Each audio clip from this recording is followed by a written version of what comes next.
sobre este capítulo número 17, hermanos, ¿sí? Si tiene alguna duda, hermanos, cuando lo estemos tocando, me lo hace saber, hermanos, ¿sí? Y lo detenemos, hermanos, ¿sí?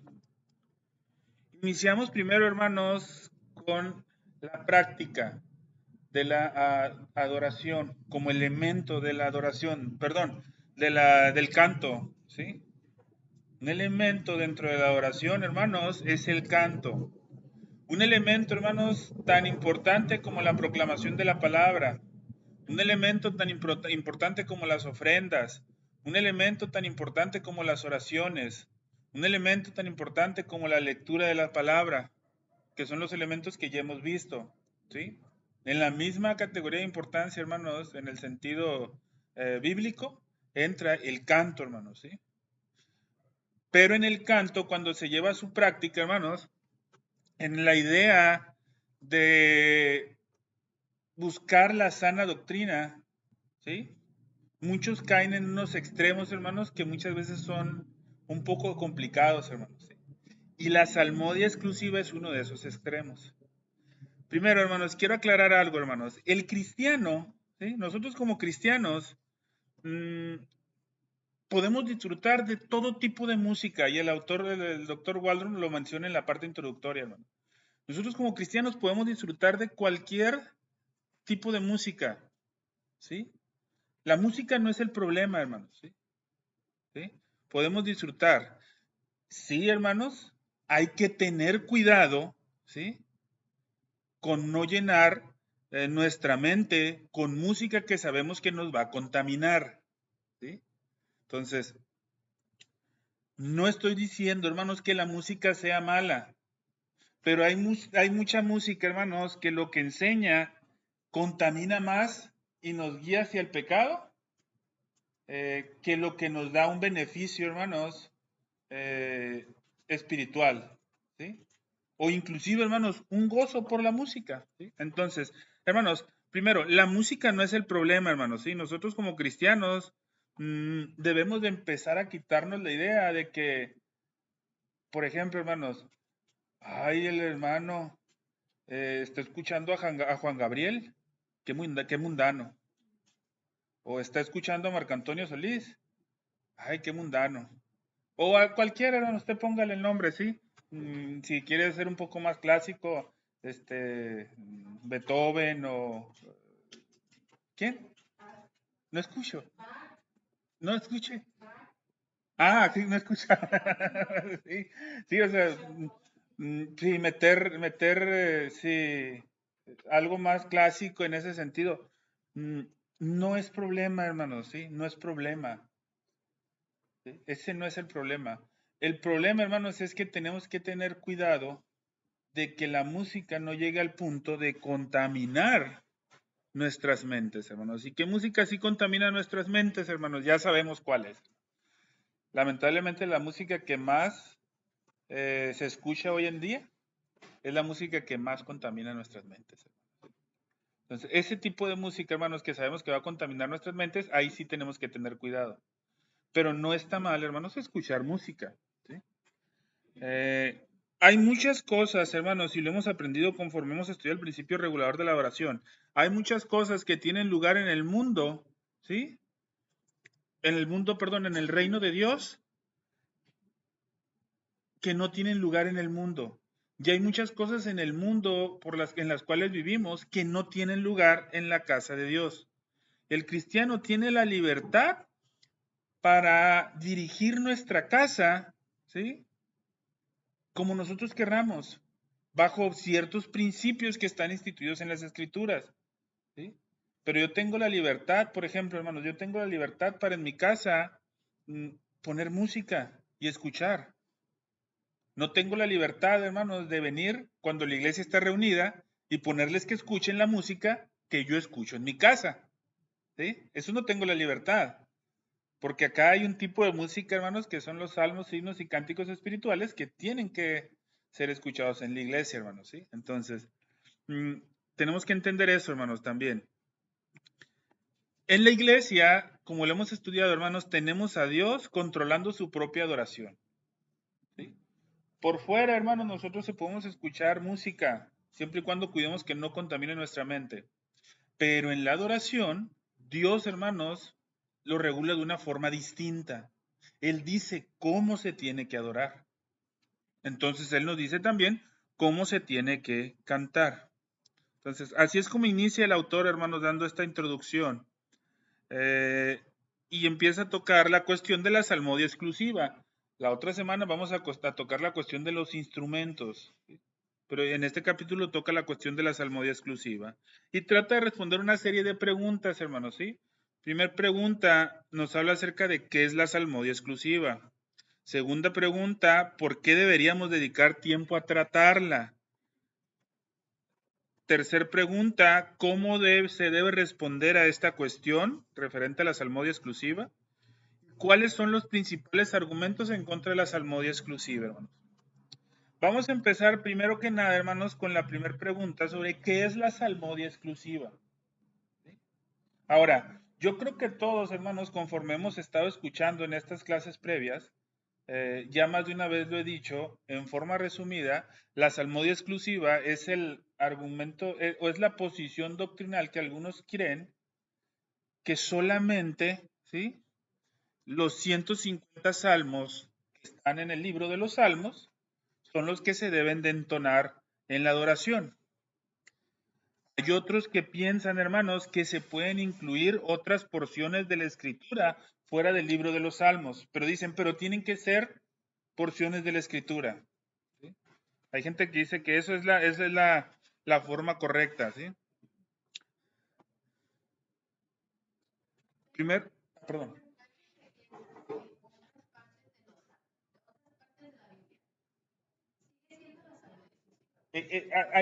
Hay un extremo que inclusive afirma que lo que está fuera de los salmos ya no es salmodia exclusiva.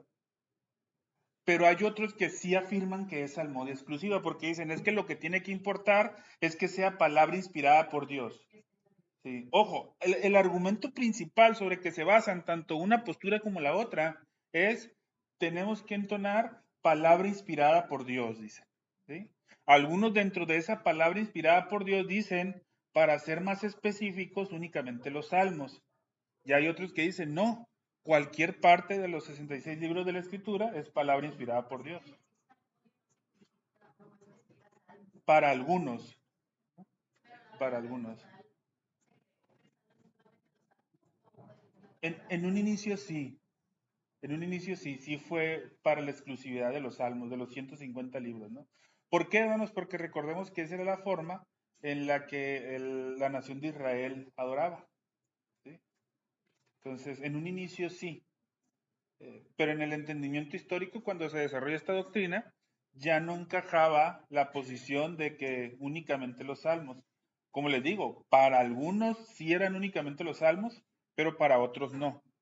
Lo que tenemos que tener mucho cuidado, hermanos, ¿sí? Y esta recomendación del doctor Waldron en el libro, y creo yo que es bien importante, no es necesidad de que nosotros entremos en conflicto con aquellos que afirman esto. Es decir, hermanos, nosotros no creemos en la salmodia exclusiva, ¿sí? Viéndolo, como comentaba Sari, ¿no? Ya sea viéndolo en la exclusividad de los 150 salmos o viéndolo como entonar únicamente palabra inspirada por Dios. Nosotros no creemos en esa exclusividad, hermano. Pero el que no lo creamos no quiere decir que nosotros tenemos que entrar en conflicto con aquellos que sí lo creen. Quien sí lo cree, hermanos, pues adelante, ¿no? O sea, no hay ningún problema. De hecho, hermanos, dentro de los bautistas particulares que redactaron la confesión a la que estamos adheridos, algunos afirmaban la salmodia exclusiva y otros no. ¿Sí? No es, hermanos, tan clara en ese aspecto, aunque sí da ciertas directrices y ahorita las vamos a ver la confesión. Pero la razón era eso, ¿no? Porque había algunos que sí estaban a favor de la exclusividad de la salmodia y había otros que no. ¿Sí? Pero hermanos, eso no era cuestión de generar conflicto y de no poder tener comunión. Tanto así era la comunión, hermanos, que los pastores que estaban de acuerdo junto con los que no estaban de acuerdo firmaron la misma confesión de fe. Entonces, lo primero que tenemos que cuidar, hermanos, es no estar en conflicto, ¿sí? Entre estas personas que lo dedican, hermanos, ¿sí? Entonces, hermanos, para resumir, hermanos, la salmodia exclusiva, ¿sí? Aquellos que afirman, vamos a hacer una definición un poquito más para que englobe lo que Sari también nos comentaba, hermanos. La salmodia exclusiva, ¿sí? Esto es la enseñanza doctrinal que afirma que solo la palabra inspirada por Dios debe de ser cantada en la iglesia, ¿sí? Y preferentemente los 150 salmos. Preferentemente, ¿sí? Porque no todos dicen que únicamente eso, ¿no? Hay algunos que sí, pero no todos, ¿no? Entonces, ¿estamos de acuerdo? Hermanos, esta afirmación, hermanos, se escucha muy bien, ¿verdad? ¿Sí? Y me va a decir, hermano, ¿y por qué no deberíamos de estar de acuerdo entonces? Ahorita vamos a ver por qué no deberíamos de estar de acuerdo, hermanos, ¿sí? ¿Por qué, hermanos? Si yo les preguntara de buenas a primeras, hermanos, quien leyó la porción del libro, hermanos, ya debe tener una idea más o menos. Pero si yo les preguntara de buenas a primera, hermanos, ¿quiénes afirman que deberíamos de entonar únicamente palabra inspirada por Dios en nuestros cantos? ¿Verdad que más de uno iba a decir sí? ¿Verdad? Pero hay que tener mucho cuidado cuando afirmamos eso. Y ahorita vamos a ver por qué. ¿Sí? Ahora, ¿por qué deberíamos tratar este tema, hermanos? ¿Por qué deberíamos de tratar este asunto? Va a decir, hermano, pero si nosotros ni siquiera, a lo mejor muchos ni siquiera sabíamos que existía esto, ¿para qué meternos en ese problema? ¿Sí? Si no sabíamos que existía, pues ¿para qué? Y si sabemos que no es correcto, si ustedes como maestros de la iglesia creen que no es correcto, pues ¿para qué nos meten en un tema que ni siquiera sabíamos? Les vamos a decir por qué el doctor Waldron lo dice ahí, hermanos, que muchos teólogos serios, hermanos, ¿sí? Gente reconocida, afirma que el principio regulador de la adoración lleva a la práctica de la salmodia exclusiva. ¿Sí? Muchos teólogos serios, hermanos, quizás muchos de los más reconocidos, hermanos, ¿sí? Dicen que esto es así. Hermanos, si nosotros recordamos el principio del regulador de la adoración, ¿sí? Recordemos, ¿alguien recuerda cuál es el principio fundamental del principio regulador de la adoración?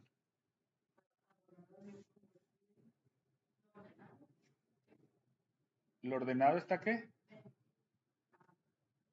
Y lo demás no está permitido. ¿Sí? Lo únicamente está permitido lo ordenado. ¿Sí? Entonces muchos dicen, el seguir ese argumento, por lógica piensan, nos lleva a decir que solamente palabra inspirada por Dios es la que se tiene que cantar. Pero ojo, hermanos, aquí hay que tener mucho cuidado. Tenemos que saber cómo nosotros vamos a responder a esto, hermanos. Es lo que quiero que aprendamos el día de hoy. ¿Cómo respondemos a esto nosotros, hermanos? ¿Sí? Primero, el principio regulador, hermanos, apoya o rechaza la salmodia exclusiva. Es lo que vamos a tratar de ver, hermanos, si realmente el principio regulador apoya o rechaza. Quienes afirman el principio regulador de la adoración le echan la bolita a quienes no lo afirman, diciéndole, es que tú tienes que comprobar que la salmodia exclusiva no es parte del principio regulador. Y los que afirman los que no afirman la salmodia exclusiva le echan la bolita a los que la afirman. No, es que tú tienes que comprobar que sí forma, ¿sí? Entonces es una bolita que se avienta para allá y para acá, hermanos, ¿sí? Pero es bueno que lo sepamos, hermanos, ¿sí? Sin embargo, hermanos, tenemos que entender que cada asunto doctrinal que nosotros definamos debe de tener un sustento en las escrituras. O como lo dice la confesión, hermanos, en las buenas y necesarias consecuencias, que ahorita vamos a hablar un poquito acerca de eso, hermanos. ¿Sí? Entonces, tenemos nosotros, mis hermanos, justificación. Si nosotros queremos argumentar sobre el principio regulador, si éste apoya o rechaza la salmodia, y nuestro argumento para inclinarnos por una postura debe estar sustentado en las escrituras, ¿sí? Nosotros vamos a ver si realmente nosotros tenemos justificación en las escrituras para cantar algo más que los salmos inspirados que se encuentran en la Biblia. Es decir, si nosotros logramos, hermanos, identificar que las escrituras nos permiten cantar algo más que no sea palabra inspirada por Dios, entonces la salmodia exclusiva no forma parte del principio regulador. Pero si nosotros no podemos encontrar eso, pues entonces sí forma parte. ¿Sí? Entonces, vamos a ir viendo esos puntos, hermanos, ¿sí? Yo creo que a lo mejor aquí es donde se pone un poquito más complicado el asunto, hermanos. ¿Por qué? Porque tenemos una idea de que tenemos que entonar solo Biblia. Y cuando decimos tenemos que entonar solo Biblia, eh, afirmamos que únicamente lo que está escrito ahí. ¿Sí? Pero cuando decimos solo Biblia, hermanos, también hacemos referencia a la doctrina que está dentro de la Biblia. ¿Sí? Por ejemplo, hermanos, nosotros entonamos el salmo, perdón, el himno de la doxología, hermanos, a la Trinidad. ¿Sí? Si usted se da cuenta, hermanos, cuando entonamos ese himno, no está textualmente escrito en la escritura, ¿verdad? No aparece. Pero sí o no, la enseñanza doctrinal que tiene el himno está impregnada en la Biblia, hermano, sin duda alguna. El credo que acabamos de entonar ahorita, hermanos, no está textualmente en las escrituras, hermanos. ¿Sí? Creo en Dios Padre Todopoderoso, hermanos. No hay un solo texto, hermanos, tal cual que diga, creo en Dios Padre Todopoderoso, así como está. No lo hay. Pero, hermanos, la enseñanza doctrinal de que debemos de creer en Dios Padre Todopoderoso, hermanos, aparece desde Génesis hasta el Apocalipsis. ¿Sí? Entonces, tenemos que aprender a ver eso, hermanos, ¿sí? ¿Sí? Tenemos que justificar esto, hermanos, si lo podemos cantar. Ahora, ¿cuáles son, hermanos, los principales argumentos en contra de la salmodia exclusiva? Primero vamos a ver los principales argumentos en contra de la salmodia exclusiva, hermanos, ¿sí? Algo, hermanos, que quisiera, hermanos, que pusiéramos mucha atención, hermanos, y esta parte es la clave, hermanos, ¿sí? Todos creemos que la Biblia es inspirada por Dios, ¿verdad? No hay ningún problema con eso, ¿no? Y estamos seguros, ¿sí? Estamos completamente seguros que podemos confiar en las Biblias que traemos cada uno de nosotros, es decir, en estas. Estamos seguros que podemos confiar en ellas, hermanos. ¿Sí? No podemos dudar de ellas. ¿Sí? Estamos seguros, hermanos, que todo lo concerniente para nuestra salvación está de forma explícita o necesariamente contenido en las Sagradas Escrituras. Sin embargo, hermanos, cuando alguien dice o que argumenta dentro de la salmodia exclusiva que solo podemos cantar palabra inspirada por Dios, aún quienes argumentan, hermanos, y ojo con lo que vamos a leer acá, hermanos, ¿sí? Aún quienes argumentan que la iglesia solo debe cantar palabra inspirada por Dios, en la práctica no se puede hacer. Y me va a decir, hermano, pero ¿cómo que no se puede hacer? A ver, espérame tantito, ¿cómo que no se puede hacer? Si tenemos la Biblia, ¿sí? Hay un hermano que está metrificando los salmos de la Reina Valera, ¿sí? Como están escritos en la Reina Valera, tal cual están escritos en la Reina Valera. Y uno pues ahí está, mira, que no podemos cantar palabra inspirada por Dios. Pero déjame decirte, hermanos, que no, ¿sí? Eso no es cantar palabra inspirada por Dios. Y te voy a decir por qué, hermanos, ¿sí? La declaración sobre la inerrancia de la Biblia y nuestra confesión de fe nos enseñan algo muy importante, hermanos, ¿sí? La declaración de la inerrancia sobre la Biblia, hermanos, es un debate reciente, relativamente reciente, hermanos, ¿sí? Que se hizo para defender la idea de que la escritura es palabra inspirada por Dios. ¿Sí? Ante la idea de que muchos decían que tenía que haber nuevas revelaciones porque la Biblia ya había pasado de moda, etcétera, etcétera, se hizo una declaración, hermanos, como si fuera una confesión de fe sobre el sistema doctrinal de las escrituras para decir que la Biblia es inspirada por Dios. ¿Sí? Y dijeron, hermanos, afirmaron que la Biblia es la inspiración plenaria de Dios. ¿Qué quiere decir la inspiración plenaria de Dios? Que es la inspiración total, ¿sí? De Dios, es la inspiración plena de Dios. Y en eso estamos de acuerdo, hermanos. Y tanto la confesión de fe como el artículo este de la aclaración de la inerrancia de las escrituras afirman lo mismo. ¿Sí? Usted vaya a su libro, hermanos, pero hay algo, hermanos, aquí muy interesante, hermanos, ¿sí? Esa inspiración plenaria y verbal, ¿sí? Inspirada por Dios, solo es válida, ojo con lo que voy a decir, hermanos, solo es válida para los idiomas originales. Hermanos, ¿en qué idioma Dios reveló la escritura? ¿Alguien se acuerda? ¿En qué idiomas? Hebreo, griego y arameo. Cuando hablamos de la palabra inspirada por Dios e inerrante, hacemos referencia al idioma en que fue escrita la escritura. Entonces, en primera instancia, hermanos, ¿cuándo decimos, hermanos, que la palabra de Dios es inerrante y que es totalmente inspirada por Dios? ¿Sí? De forma plenaria, cuando nos referimos a los autógrafos originales. Nosotros, hermanos, en el español tenemos copias de esos autógrafos. En el español tuvieron que poner palabras, hermanos, ojo con esto que voy a decir, hermanos, ¿sí? Tuvieron que poner palabras que no eran inspiradas por Dios, pero para darnos a entender a nosotros en nuestro idioma algo a lo que se estaba refiriendo. ¿Sí? Aunque la palabra, por ejemplo, hermanos, bueno, lo que acabamos de ver en Hechos 2:42, hermanos, ¿sí? En referente a la comunión. ¿Cómo nos dimos cuenta nosotros que la palabra en Hechos 2:42, cuando habla de la comunión, no se refería a la convivencia? Yendo, hermanos, al idioma original y viendo que en el idioma original significaba dar y recibir.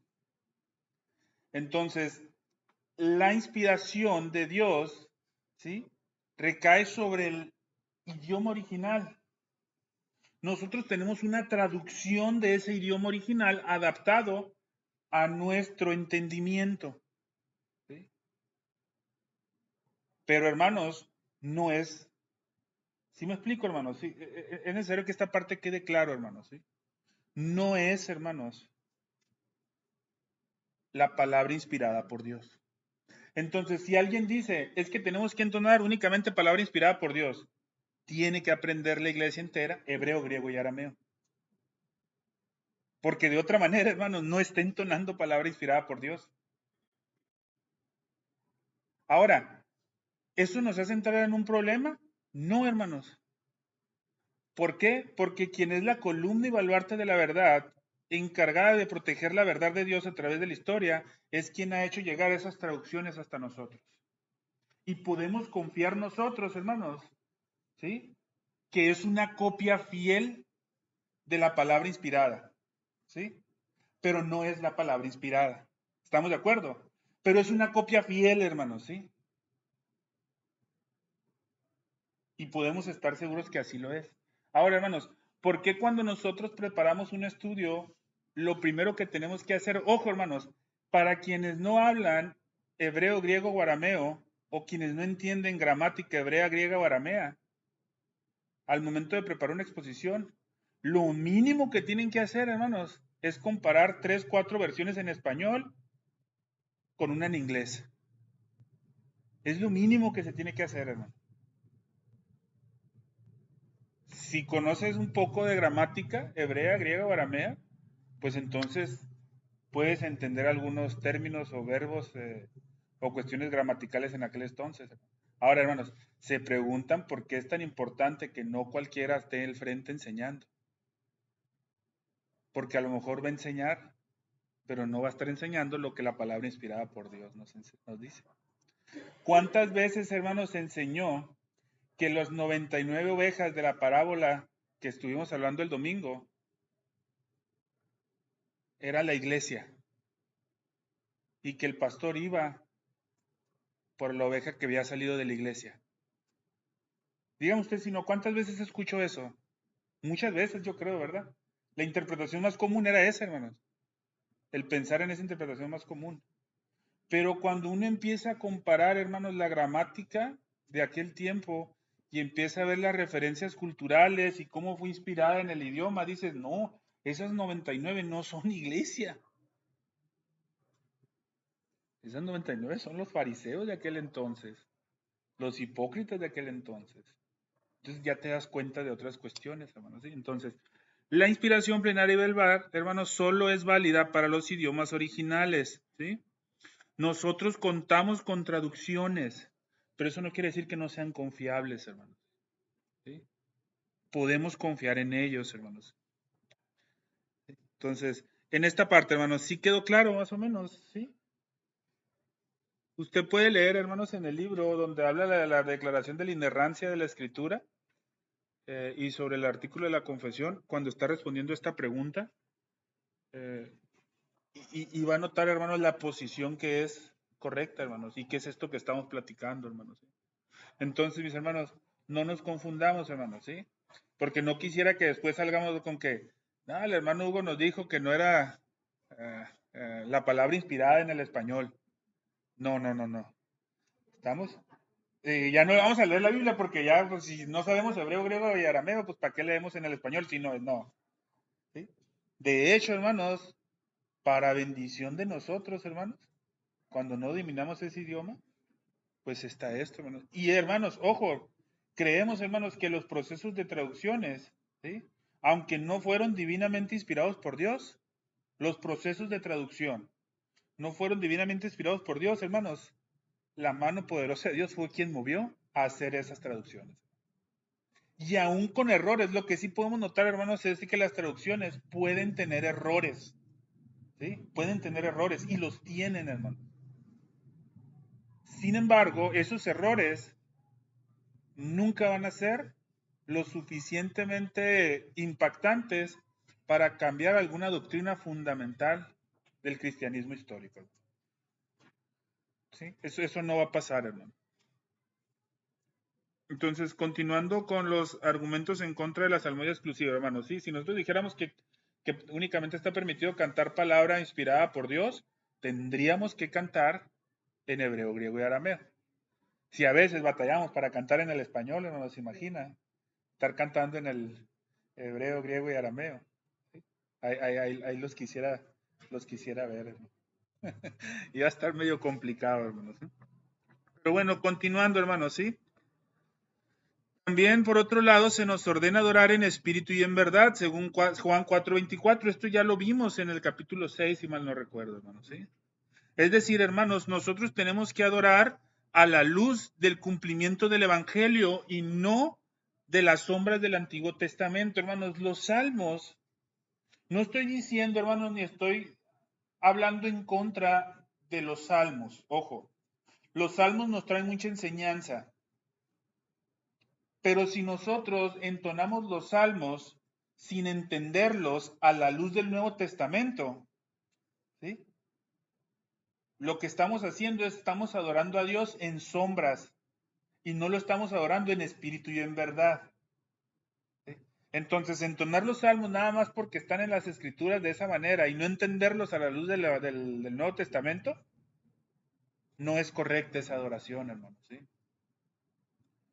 Entonces, eso nos mueve también a permitir entonar otras cosas que nos den luz, hermanos, al cumplimiento del Evangelio y no vivir en las sombras del Antiguo Testamento, hermanos. ¿Sí? Entonces, hermanos, el caso, hermanos, del Nuevo Testamento, hermanos, ¿sí? En las Escrituras a nosotros se nos ordena cantar nuevos cánticos, ¿sí?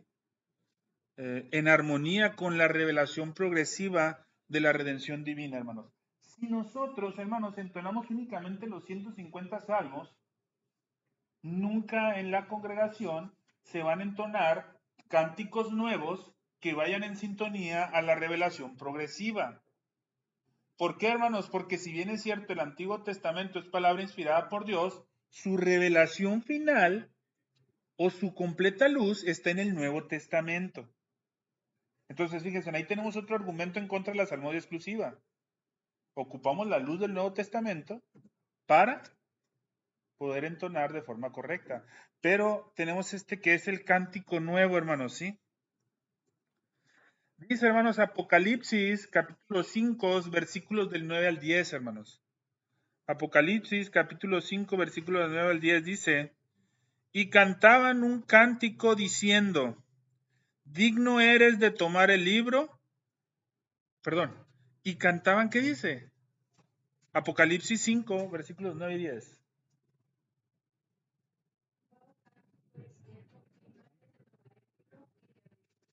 Pero ojo, dice un nuevo cántico. Fíjense, notemos, hermanos, esto. ¿Quién está viendo esto, hermanos? ¿Recuerdan quién escribió el libro del Apocalipsis? ¿Quién escribió el libro del Apocalipsis? Juan. ¿Y qué está viendo Juan, hermanos? Una revelación futura de lo que, ¿sí? Y ojo, lo que está diciendo aquí no es, y entonaban salmos, está diciendo cántico nuevo, ¿sí? Entonces, quiere decir que se está entonando un cántico, ¿sí? En algún sentido, hermanos, se podría entender que ni siquiera el mismo Juan lo había escuchado, ¿sí? Porque era algo nuevo, ¿sí? Y decían, digno eres de tomar el libro y abrir sus sellos, porque tú fuiste inmolado y con tu sangre nos has redimido para Dios de todo linaje, lengua, pueblo y nación, y nos has hecho para nuestro Dios reyes y sacerdotes, y reinaremos sobre la tierra, hermanos. Entonces, Juan, hermanos, en ese momento, no estamos diciendo que no conocía a Jesucristo, hermanos, porque era el apóstol, ¿sí? Que era un siervo, sí lo conocía, pero en ese momento él se estaba dando cuenta de cosas nuevas que estaban sucediendo, que iban a suceder a futuro, ¿sí? En una revelación apocalíptica de cómo el pueblo iba a adorar a Dios y él se estaba dando cuenta de eso, hermanos, y le estaba dando luz, ¿sí? Entonces, ahí nos está hablando de un cántico nuevo, ¿sí? Ahí está, hermanos, este canto celebrando una nueva etapa de la historia de la redención. Hasta ahorita, hermanos, ¿qué sabemos y en dónde nos hemos quedado en la historia de la redención? Esperando la segunda venida de nuestro Señor Jesucristo, hermano. ¿Sí? Hasta ahorita nosotros, hermanos, podemos confesar la primera venida de nuestro Señor Jesucristo. Su vida, muerte y resurrección. Lo podemos confesar. Y podemos confesar su ascensión a los cielos. ¿Sí? El establecimiento de la iglesia, cómo Dios está trabajando por medio de la iglesia. Eso lo podemos confesar porque lo estamos viviendo. Esa historia de la redención la sabemos y la conocemos y la estamos viviendo. Pero ahí en el Apocalipsis dice Juan que están entonando un cántico nuevo de una etapa nueva de la redención. Y esa etapa nueva se va a dar, hermanos, cuando el Cordero, es decir, nuestro Señor Jesucristo, regrese por segunda ocasión en su trono, tome el libro y empiece el juicio final. Esa va a ser una nueva etapa de la redención. Y ellos están alabando y adorando eso. ¿Sí? Entonces, es importante esto, mis hermanos, ¿sí? Entender esto. ¿Sí? Este cántico nuevo. Ahora, sumándole más aspectos, hermanos, ¿sí? Otro punto importante también, la salmodia exclusiva no concuerda con los requisitos que Dios impone a las demás partes de la oración. Y esto es importantísimo, hermanos, ¿sí? ¿Cuántos de ustedes, hermanos, pueden decir que han sido bendecidos por una predicación del hermano o de un servidor? Yo no le voy a decir al pastor. ¿Verdad, hermanos? Hemos sido bendecidos por una predicación, hermano. Hermanos, y estamos conscientes que en la predicación no nos paramos enfrente a leer la Biblia únicamente. ¿Qué tenemos que hacer en la predicación, hermanos? Nosotros tenemos que estudiar lo que la Escritura dice, pedirle sabiduría a Dios, hermanos, y hablar, hermanos. En una predicación, hermanos, nosotros podemos equivocarnos, ¿sí? Nos podemos equivocar, hermanos, como lo hemos hecho más de una vez. La parte que es verdad, hermanos, de donde no nos equivocamos es porque Dios mismo está hablando, hermanos. ¿Sí? Pero, hermanos, en la predicación no siempre es palabra exclusiva inspirada por Dios. Inclusive ni en la lectura de la palabra, hermanos, porque tendríamos que leer en hebreo, griego y en arameo. Ahora, eso no quiere decir, hermanos, que dudemos de lo que está en español. No. ¿Sí? Analicémoslo para encontrar el verdadero sentido. Por ejemplo, hermanos, ustedes sabían que cuando el apóstol Pablo, y de esto voy a hablar un poco en la conferencia en Nogales, ¿no? Cuando el apóstol Pablo habla acerca de la doctrina, ¿sí? Eh, en realidad utiliza un término que es paradosis, que hace referencia a tradición. Y a nosotros se nos ha enseñado muchas veces que la tradición es mala, pero el apóstol Pablo la usa, hermanos, como algo bueno. Y en las traducciones usan esta tradición como lo mismo que doctrina. De hecho, en la versión en inglés, hermanos, dice tradición, no dice doctrina. ¿Sí? Entonces, estos aspectos son los que tenemos que tomar en cuenta, hermanos, ¿sí? Entonces, ¿por qué no estamos a favor de la salmodia exclusiva, hermanos? Porque en sí mismo es una contradicción el argumento de la salmodia exclusiva. ¿Sí? Es una contradicción que no se puede poner en práctica. ¿Sí? ¿Y ustedes creen, hermanos, que Dios nos iba a mandar a adorar algo que no fuera posible ponerlo en práctica? Pues no, hermano. ¿Sí? Porque él dictamina cómo quiere que le adoremos, hermanos, ¿sí? Entonces, si nosotros creemos que únicamente podemos cantar palabra inspirada por Dios, entonces deberíamos decir que únicamente podemos predicar palabra inspirada por Dios. Y si hacemos eso, tendríamos que hablar en el idioma original. No quiero que confundamos, hermanos, ¿sí? Que la enseñanza doctrinal que mostramos, ¿sí? Es la enseñanza que viene respaldada en la Escritura. El apóstol Pablo le decía a Timoteo que él enseñó por carta y por palabra. ¿Sí? La carta, hermanos, era inspirada por Dios, pero la palabra que decía, hermanos, era la enseñanza que venía escrita en esa carta, pero formulada en forma de doctrina o de tradición, como ellos le llamaban. ¿Sí? Ahora, hermanos, la mejor interpretación de Efesios 5:19, si usted puede ir ahí a Efesios 5:19, por favor, hermanos, y otro vaya a Colosenses 3:16 y 17. ¿Alguien me puede hacer el favor de leer Efesios 5:19 y 20 y otro Efesios 3:16 y 17, hermano? Ajá.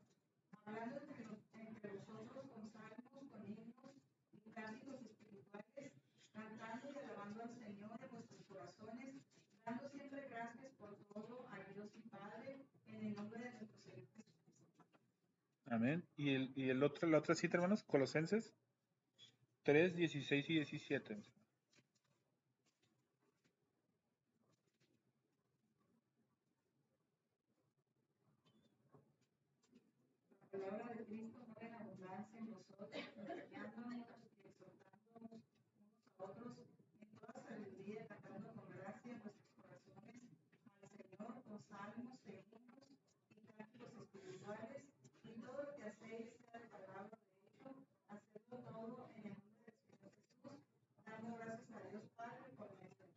Ya hemos estudiado esto, hermanos, ¿sí?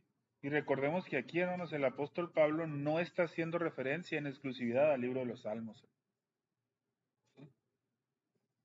No está haciendo referencia al libro de los Salmos. Por eso esas son las razones, hermanos, que creo yo. ¿Sí?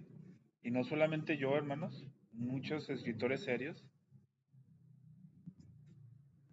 Es una contradicción la salmodia exclusiva. Entonces, mi hermano, si usted lee por ahí, hermano, es un autor serio, que hable y presente argumentos, hermanos, porque hay muchos, hermanos, con aparentemente muy buenos argumentos, hermanos, porque se escucha muy bien.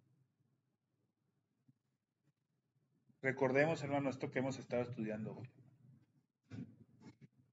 ¿Sí queda más o menos claro, hermanos? Pregunto, hermanos, ¿qué es la salmodia exclusiva entonces? ¿Qué es la salmodia exclusiva, hermano?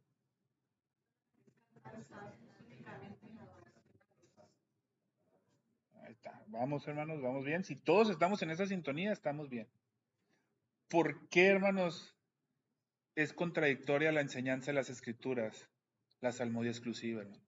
¿O por qué no forma parte del principio regulador? Ahí está lo interesante, hermano. ¿Por qué creen, hermanos? Un argumento de los que vimos, hermano. ¿Quién se anima? La inspiración plenaria, hermano. Exactamente. Eso, hermano, que dice la hermana. Podemos aprenderlo de esa manera, hermano, sí. Dentro de la cuestión teológica, eso se le llama la inspiración plenaria, y verbal y plenaria de Dios. Pero, hermano, si lo explica como dice la hermana, es eso mismo, hermano, ¿sí? Es eso mismo. Entonces, esa es una de las razones, hermanos. Otra,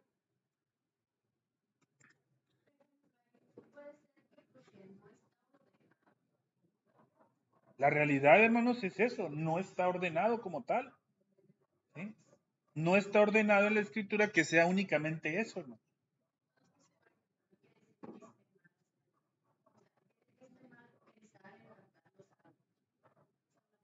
No, bueno, esa parte es bien importante, hermano, ¿sí?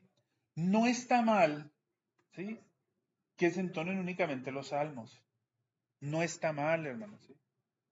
De hecho, hay salterios, hermanos, vamos a empezar a practicarlo nosotros, como el salterio de Ginebra, hermano. Ya tengo las pistas hechas y listas, hermanos, para después del credo de los apóstoles pasar al salterio de Ginebra.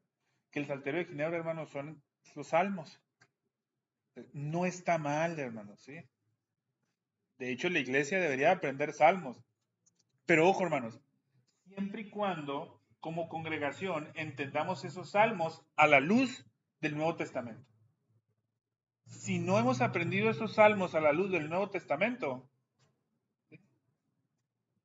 es mejor aprender primero el salmo a la luz del Nuevo Testamento para entonarlo. ¿Por qué, hermanos? Porque si yo digo, bienaventurado el varón que no anduvo en consejo de malos.